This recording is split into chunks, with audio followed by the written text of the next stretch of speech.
What's up, guys? Back to old school vlogs here, and I'm here today with kind of a fun Salt and Peppa diss that you may not have even heard of.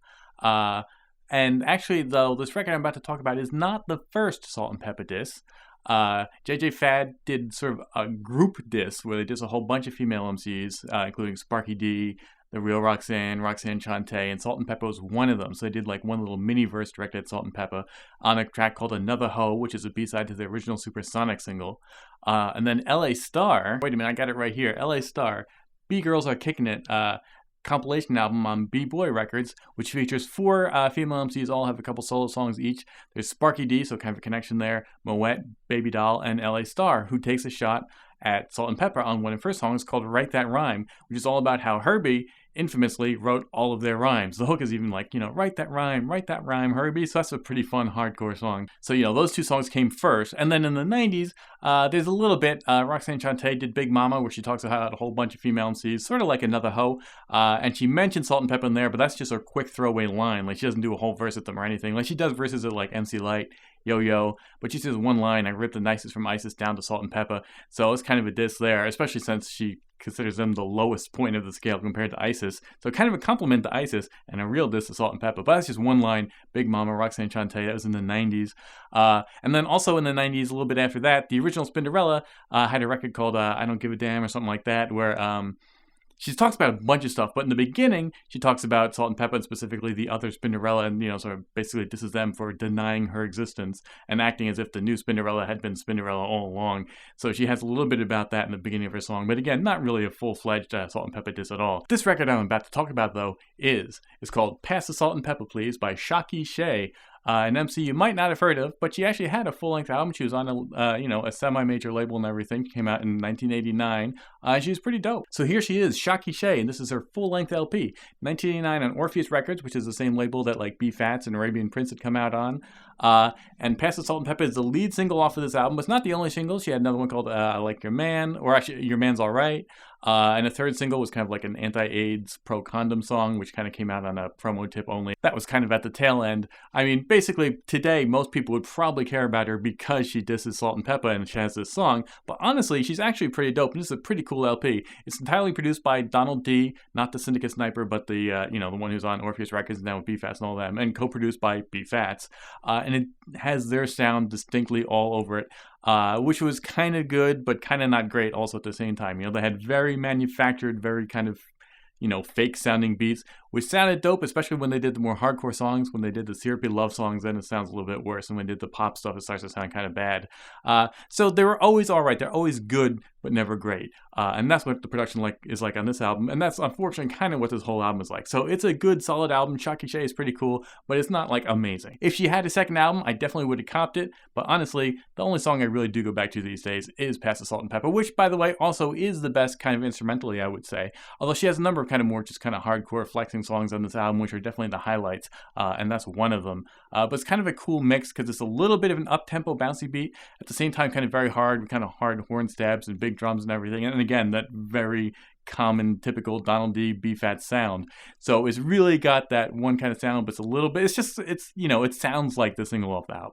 And the 12-inch has a couple of remixes, but they're sort of misleadingly titled. They're kind of very dynamic titles like Shocky Shay's Jam Mix and the Come With It Mix. But really, there's basically the LP version, which is how the 12-inch starts off, and then a slightly extended remix, which is the second song on here, which adds very little, because basically it just lets the instrumental ride for about 20 seconds before the song starts. That's the biggest difference.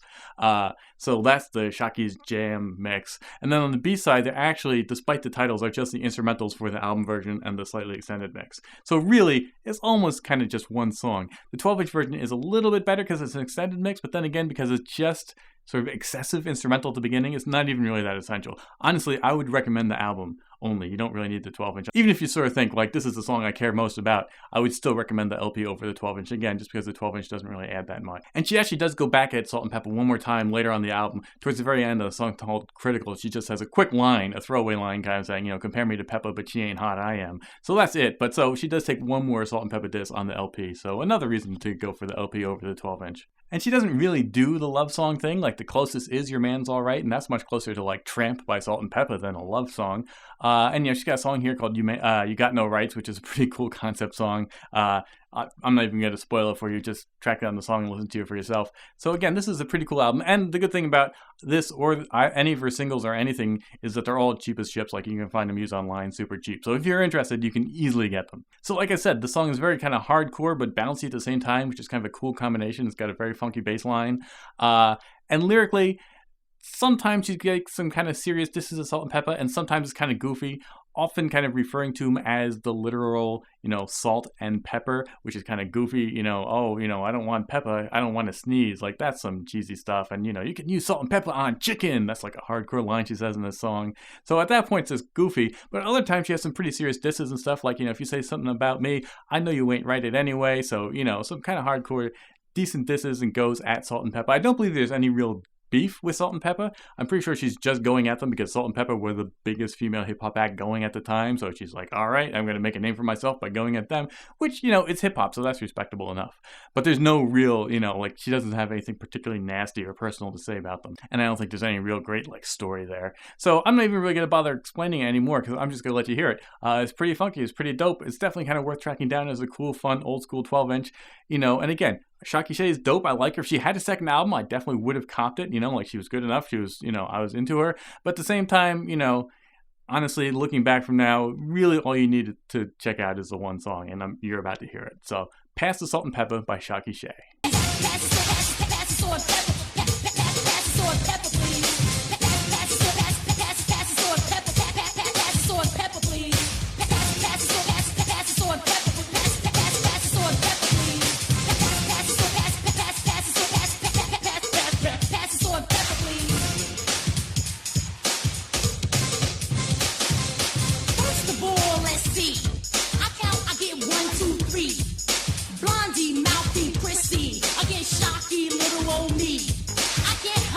To be honest, I'm Shocky Shay the fondest.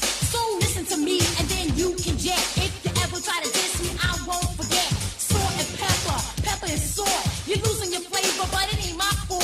The people are saying, okay, that's enough pepper. We want Shocky Shay cause she's a whole lot deeper. And now that you hear me, you know what they mean. Respect me when you see me and call me Charlene. I can go on and on forever. To open your mouth until you get it together. Your rhymes are kicking, but not like these. So just pass the salt and pepper, please. Pass the salt and pepper, please. Pass the salt and pepper, please.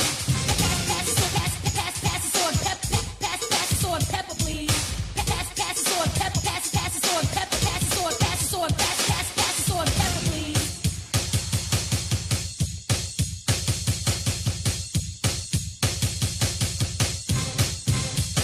Stay away from me, Pepper, cause I don't like to sneeze. I wanna see the three of you down on your knees. Praying and hoping you're having a nightmare. Shocky Shay is just joking, but that's one dream that Shocky Shay must fight.